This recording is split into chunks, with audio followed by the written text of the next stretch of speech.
On September 16, 2022, a TikTok user operating under the name Akem1802 recorded a curious encounter while stopped at a railroad crossing.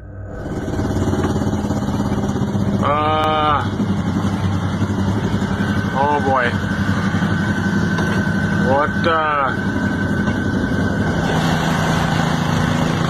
Well, that ain't good. Don't know who's running that, but I mean, yeah, okay. A locomotive rolled past him at an unhurried pace. There was no engineer visible in the cab, no crew in sight. Then the camera panned toward the rear of the train. In the back, a shape appeared to crouch low, on all fours, its head protruding briefly into view before slipping from sight. Whether a trick of perspective, a trick of light, or something else entirely, the image was unsettling. Adding to the unease, vegetation appeared to crowd the tracks, as though the line had gone largely unused.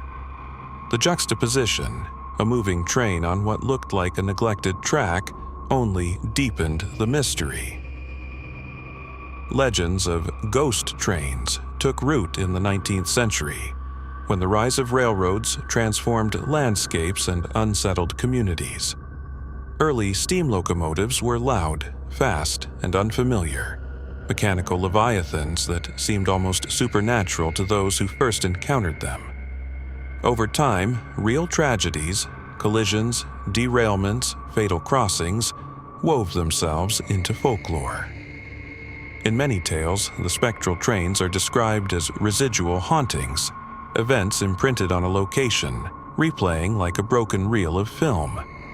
One such legend persists in Iredell County, North Carolina, where locals have long spoken of a phantom locomotive tied to an 1891 wreck. According to the story, the disaster replays itself each year on its anniversary, complete with the sounds of grinding metal, the cries of passengers, and the swinging lantern of a watchman pacing the darkness. The legend took on a grim coda in August 2010, when a 29-year-old man named Christopher Kaiser was struck and killed by an actual train while waiting near the tracks with others who had gathered to hear the supposed ghostly approach. The precise location of the TikTok video remains unknown. Whether the footage captures an overlooked detail, a mundane explanation dressed in shadow, or something stranger, it taps into a deep cultural current. Railways have always been liminal spaces, corridors between destinations, thresholds between departure and return. When something moves along them without clear origin or operator, it unsettles more than the eye. It unsettles the story we tell ourselves about control. Security footage, reportedly captured inside a private home in Argentina, shows a woman in a black top seated at a table with friends or family. The atmosphere appears ordinary. She is focused on her phone, shoulders slightly hunched, attention fixed downward. Then, without warning, she jolts upright and springs from her chair.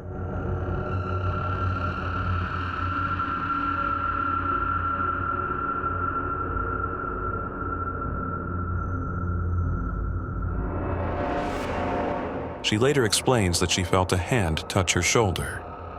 Instinctively, she turned around. No one was there. When the recording was reviewed, however, something unsettling emerged. For a brief moment, a distinct hand appears to rest on her shoulder before vanishing as abruptly as it arrived.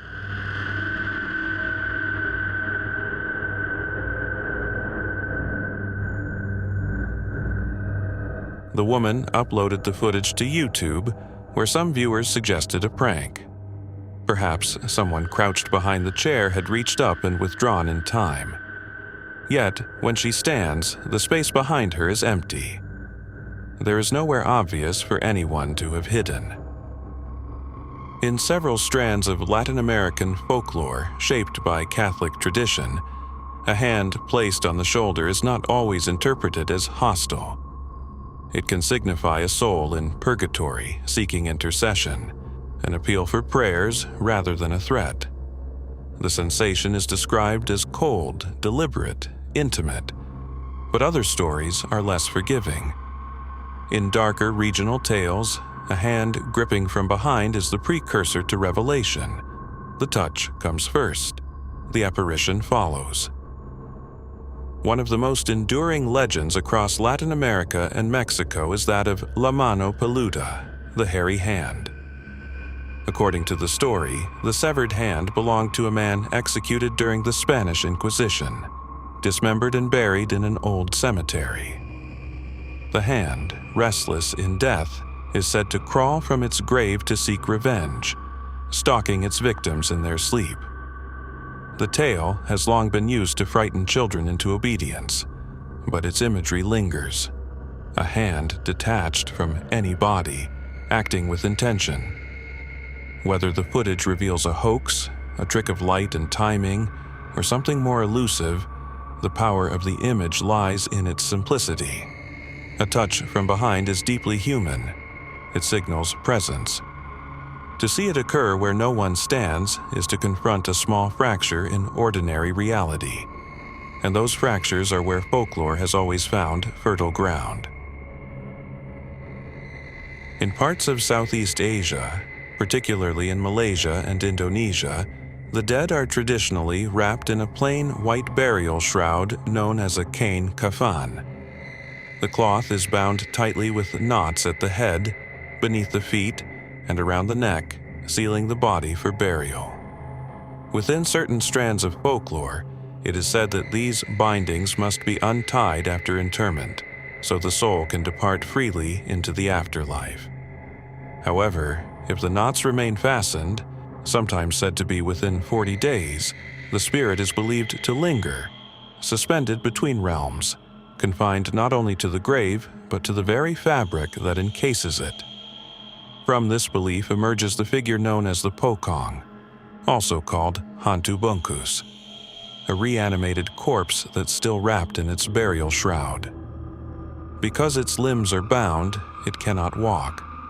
It moves by hopping, an unnatural motion that turns even open ground into something claustrophobic. Accounts place these apparitions near graveyards, along unlit roads, or close to their burial sites. Some stories claim they seek release, appearing before the living in hopes that someone will loosen the knots that bind them. Others describe them as vengeful, resentful of the living and the rites left unfinished. In this footage, a man stands outdoors at night, openly mocking the legend. He holds and shakes what appears to be a fabricated, shrouded figure, dismissing the superstition. The air falls quiet. Then, from the dark line of trees in front of him, a shape begins to move. Ini loh, saudara lu nih, bawa sekalian ini.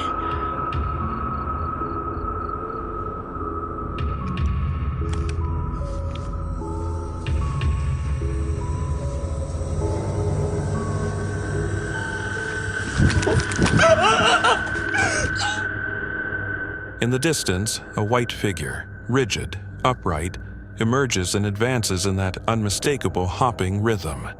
As it draws closer, bravado evaporates. The man panics and flees. Belief is optional.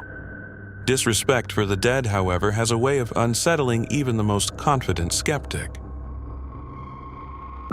For more episodes, be sure to like, subscribe, and click the bell icon for notifications.